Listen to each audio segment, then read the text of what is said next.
Hello and welcome to Camp, the Catholic Audiobook in a Month podcast. My name is William Wilson, and today is day 7 of The Little Way of Spiritual Childhood by Father Gabriel Martin. I will be reading Chapter 3, Section 3, which corresponds to the paperback page 20 through 25. We will hear how the truly poor in spirit remains perfectly detached, that we must remain poor for life, how St. Thérèse wished to appear empty-handed before God and why, and the forgetting of fellow creatures and placing her happiness in being forgotten. Let's get started.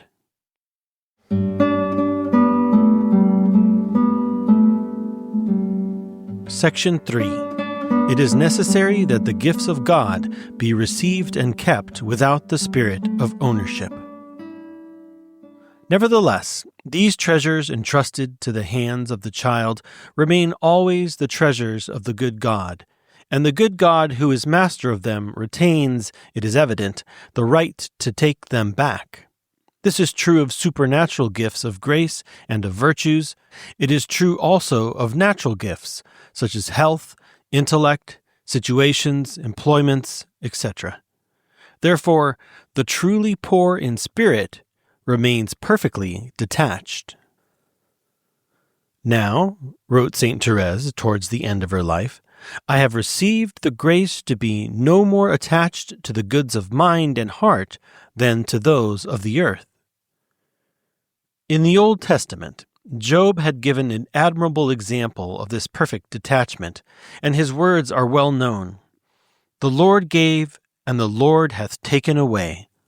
He was speaking of his goods, of his children, of his health. Blessed be the name of the Lord.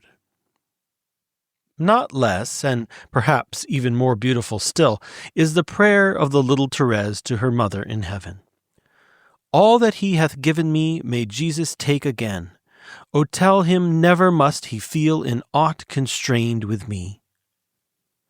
Job accepted with resignation what the divine will had ordained.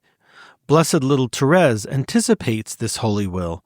Not only will she let herself be despoiled, but she does not wish that Jesus should feel any hesitation about doing it. She wishes that he should consult only his divine good pleasure. And see here how already in the practice of poverty, all the delicacy of her childlike heart manifests itself. Little souls, you who also aspire to the perfection of spiritual childhood, following the example of your lovable model, let your Father in heaven by turns enrich you or seem to despoil you. Cling to nothing as much as to him. May his holy will be dearer to you than all his gifts. Thus will you be truly poor in spirit, poor in appearance, but in reality rich. Thus you will imitate the tiny child who regards his mother with the same love, whether she puts on or takes off his holiday frock. For that which he loves is not what is given him or taken from him, but the hand that gives or takes away. He feels that he is loved. He feels that all is for his good, and that suffices.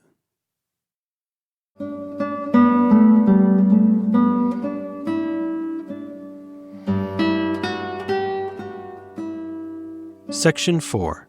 We must remain poor for life.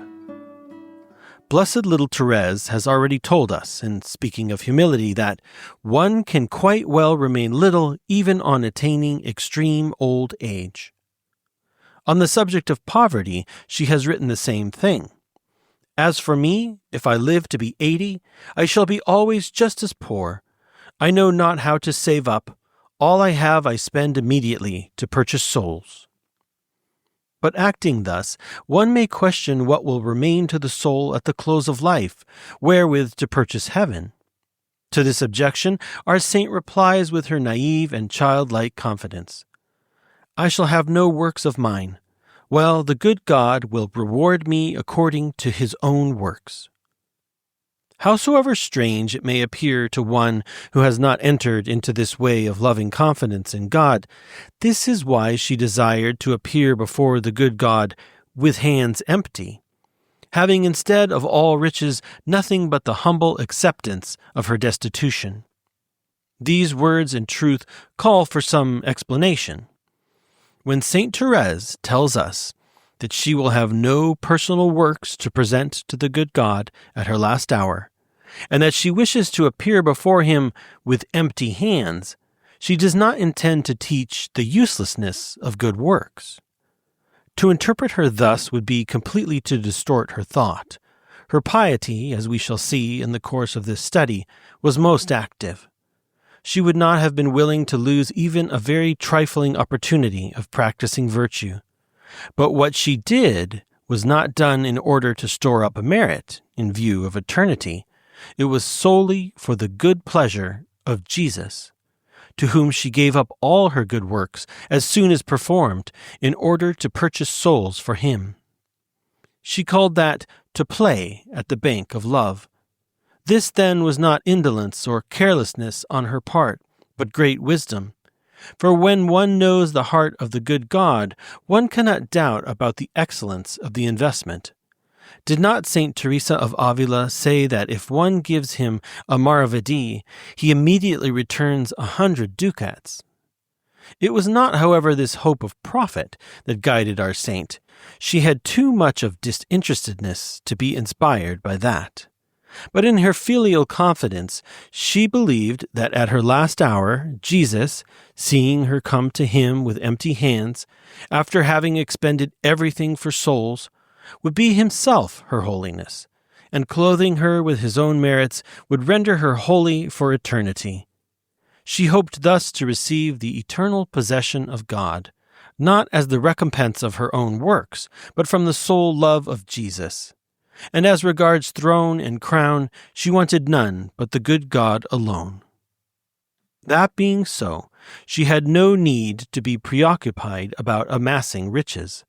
Her treasure was already in the hands of her Father in heaven. To obtain it one day, it would suffice for her to imitate little children who, assured of the paternal inheritance, are content with loving their fond father and fully rely upon him for the care of their future.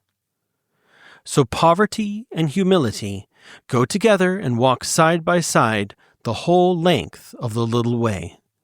The perfection that one practices therein does not consist in growing greater, but in tending ever more and more to littleness, nor in enriching oneself, but in remaining always poor. And we must accept the being poor and weak, but better still, we must love to be so until death.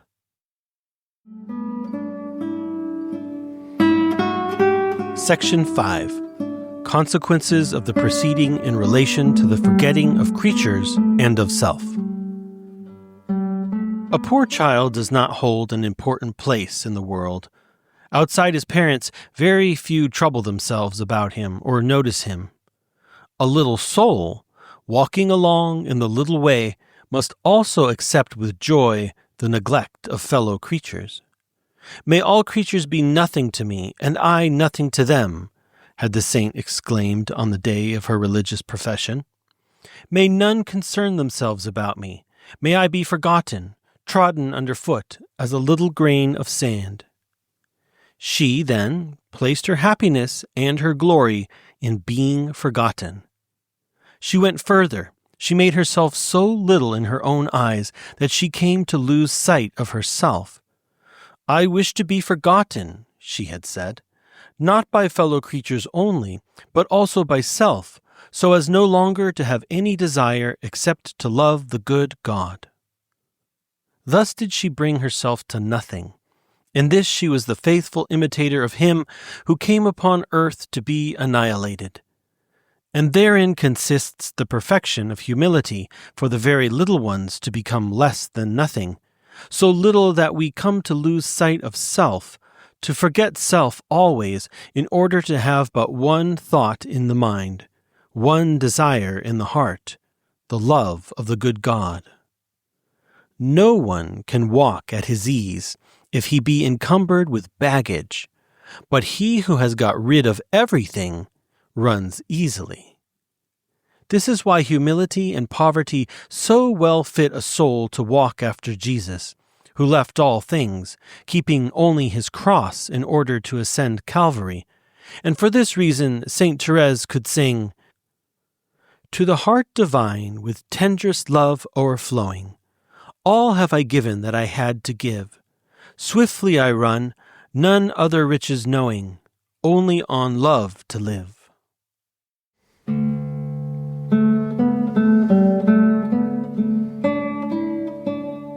That's all for today. I hope you enjoyed the reading. Tomorrow I will read the beginning of chapter 4 on confidence of God, much like having confidence in our earthly Father. If you have enjoyed today's podcast, please subscribe, rate, share, and help us grow. Also, please check out oratebooks.com for a paperback or Kindle version of this book. That's oratebooks.com. To learn more about us and for past episodes, please visit camp.fm. Thanks for listening, and I'll see you tomorrow.